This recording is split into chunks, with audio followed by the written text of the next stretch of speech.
Now, question number 10.18.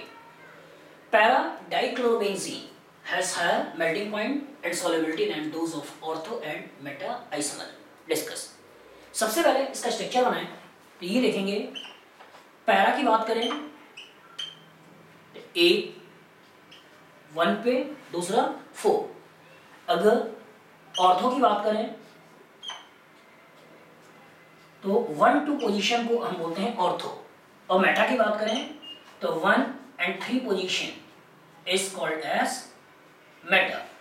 मतलब benzene में सारी पोजीशन एक जैसी हैं, तो इस केस में ऑर्थो मेटा की पैरा की बात नहीं करते. लेकिन अगर यहाँ पे कोई ग्रुप अटैच हो जाए तो इसके रिस्पेक्ट में ये पोजीशन ऑर्थो है, ये पोजीशन मेटा है और ये पोजीशन पैरा है. तो इसका मतलब 1-4 पैरा, 1-2 ऑर्थो, 1-3 मेटा. तो इससे आपने 3 डाइक्लोरो बेंजीन सोचा, पैरा, ऑर्थो और मेटा. और क्वेश्चन ये पूछ रहा है कि para dichlorobenzene has higher melting point solubility than those of the ortho and meta isomer. तो अगर कभी क्वेश्चन में आपसे पूछा जाए मेल्टिंग पॉइंट, तो एकदम बेसिक सोचना है कि अगर सॉलिड होगा तो एटम्स पास पास होंगे, कॉम्पैक्ट होगा, ये सिमेट्रिकल होगा, क्लियर. लेकिन अगर ये लिक्विड होगा, ये सॉलिड है जिसमें एटम कॉम्पैक्ट है, पास पास है, सिमेट्रिकल है. लेकिन अगर ये लिक्विड होता तो एटम्स थोड़े से दूर होते, और यही बात गैस की करते तो इसका मतलब ये एटम्स बहुत ज़्यादा दूर होते. तो सॉलिड को लिक्विड में कन्वर्ट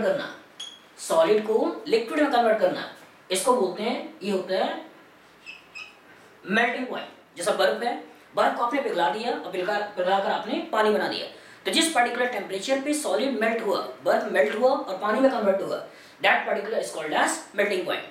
अगर बॉइलिंग पॉइंट की बात करें तो यहाँ पे लिक्विड का वेपर में कन्वर्ट हो जाना, तो उस पर्टिकुलर टेम्परेचर पे जिस पर लिक्विड वेपर में कन्वर्ट हो जाए उसको बोलते हैं बॉइलिंग पॉइंट. जैसे पानी है, उसको गर्म किया, वेपर के रूप में निकल गया, भाप के रूप में निकल गया, तो जिस पर्टिकुलर टेम्परेचर पानी गर्म होकर भाप के रूप में निकल रहा है उसको बोलते हैं बॉइलिंग पॉइंट. तो जब भी हमें डिस्कस करना होता है मेल्टिंग पॉइंट के बारे में, तो सबसे पहले हमें ये देखना होता है कि क्या कहीं मॉलिक्यूल में सिमेट्री तो मौजूद नहीं है. कि अगर मॉलिक्यूल के अंदर सिमेट्री मौजूद होगी तो सबसे ज्यादा उसके ऊपर एनर्जी लगेगी उस पर्टिकुलर सिमेट्री को तोड़ने में. तो इंपॉर्टेंट पार्ट कि अगर कभी भी हमें मेल्टिंग पॉइंट डिसाइड करना हो, तो मेल्टिंग पॉइंट डिसाइड करने के लिए सबसे पहले हमें देखना है सिमेट्री. अगर सिमेट्री नहीं है, उसके बाद हमें देखना है हाइड्रोजन बॉन्डिंग, और हाइड्रोजन बॉन्डिंग के बाद हमें देखना है डाइपोल मूवमेंट, क्लियर.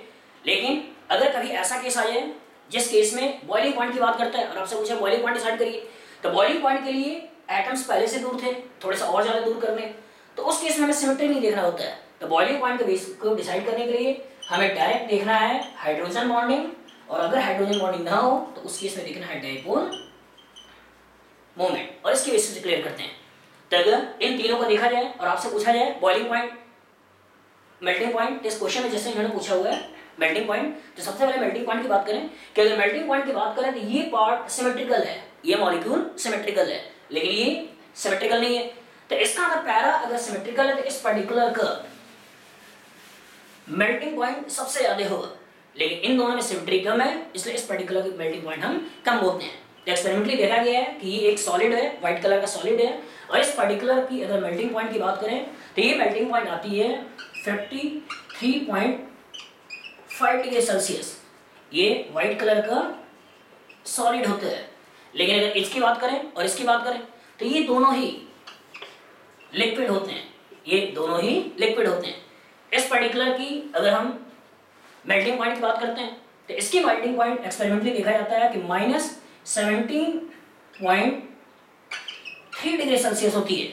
मतलब रूम टेम्परेचर पे लिक्विड के रूप में रहते हैं, पहले इसको हम लो टेम्परेचर पे ले जाएं और फिर मेल्ट करने की बात सोचें तो ये देखा जाता है कि -17.3 डिग्री पे ये मेल्ट हो जाता है. अगर इस पर्टिकुलर की बात करें तो इसकी जो मेल्टिंग पॉइंट देखा जाता है एक्सपेरिमेंटली, ये वैल्यू आती है -24.8 डिग्री सेल्सियस. इसको डिसाइड करने के लिए हम ये कहते हैं डाइपोल. इसके अंदर डाइपोल ज्यादा होगा, इसके अंदर डाइपोल कम होगा, जिसके बेसिस पे थोड़ी बहुत डिफरेंस आता है. लेकिन इस केस में इंपॉर्टेंट पार्ट क्या है, सिमेट्री.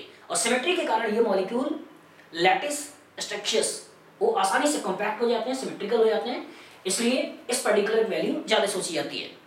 अगर हम बात करें सॉल्युबिलिटीज, तो सॉल्युबिलिटी डिपेंड होता है हाइड्रोजन बॉन्डिंग पे, लेकिन अगर सिस्टम में हाइड्रोजन बॉन्डिंग नहीं है तो उस केस में देखा जाता है डाइपोल मूवमेंट।